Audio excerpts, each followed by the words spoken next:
Vous m'avez dit un jeune qui n'arrivait pas à retenir le mot psaume.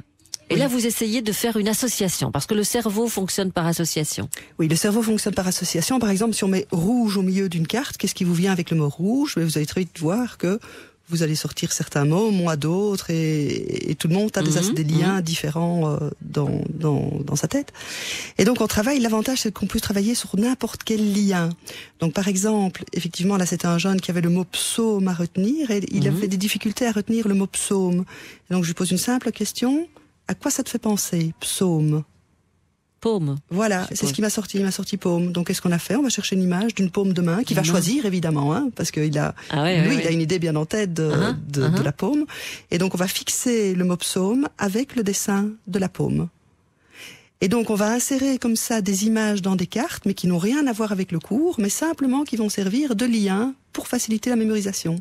D'accord. Alors le fait comme ça, quand on fait des cartes, on peut faire des cartes à la main. On peut faire des cartes à la main où on va chercher des images sur Internet et qu'on colle. Et il y a des logiciels qui sont gratuits aussi, qui sont tout à fait bien. Et donc ça permet d'aller sur Internet, de prendre n'importe quelle image et de l'insérer dans la carte qui est faite par logiciel.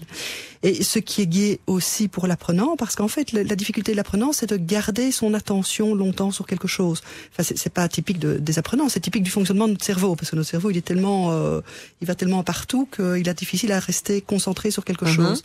Et le fait de travailler avec une carte, justement, permet, d'une part, de fixer les idées, les mots-clés sur les branches et les surbranches, mais également cette petite fantaisie de pouvoir aller se balader sur Internet, d'aller chercher une image, de la mettre dedans. Et ça casse vraiment...